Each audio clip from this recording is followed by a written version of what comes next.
Isomers एक बहुत ही ज़्यादा आसान है आइसोमर्स याद करने के लिए या इनको आइडेंटिफ़ाई करने के लिए। फंक्शनल ग्रुप आइसोमर्स ऐसे आइसोमर्स होते हैं जिनका मॉलिक्यूलर फ़ॉर्मूला सेम होता है, लेकिन उनका फंक्शनल ग्रुप डिफरेंट होता है। फंक्शनल ग्रुप का मतलब होता है कि वो एल्डिहाइड हो सकते हैं, कीटोन्स हो सकते हैं, कार्बोक्सिलिक एसिड्स हो सकते हैं, ईस्टर्स हो सकते हैं, अल्काइल हैलाइड्स हो सकते हैं, असाइल हैलाइड्स हो सकते हैं। तो ये सारे फंक्शनल ग्रुप्स हैं जो हम सभी को पता होते हैं।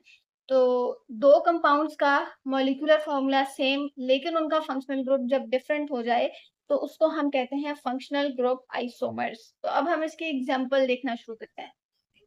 ये हमारे पास इसकी एग्जांपल है। अब अगर हम इसके ऊपर गौर करें और अगर हम इसका मॉलिक्यूलर फ़ॉर्मूला लिखना चाहें, तो हम ये लिख सकते हैं कि इसके अंदर 2 कार्बन है, तो हम ये लिख सकते हैं C2, ठीक है?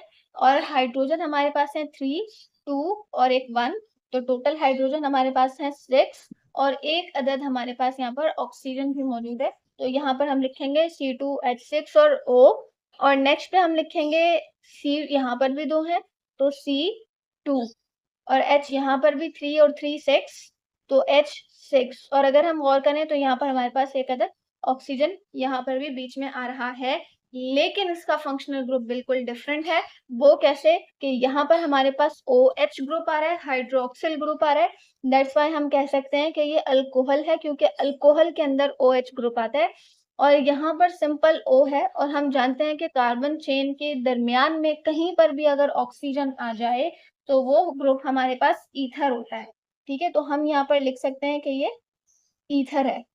तो इस तरह हमें पता चला कि इसका फंक्शनल ग्रुप जो है वो डिफरेंट हो गया है, लेकिन इसका जो मॉलिक्यूलर फॉर्मूला है वो बिल्कुल सेम है। अब हम नेक्स्ट एग्जांपल इसकी देखते हैं।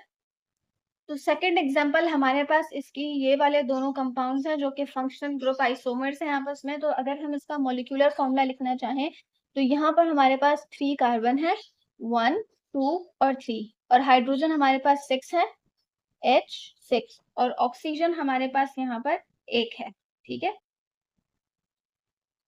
C3H6 और O और अगर हम इसका भी देखें तो 1 2 3 हमारे पास कार्बन है और 1 2 3 4 5 और ये 6 तो हाइड्रोजन भी हमारे पास 6 है और ऑक्सीजन यहाँ पर हमारे पास 1 है।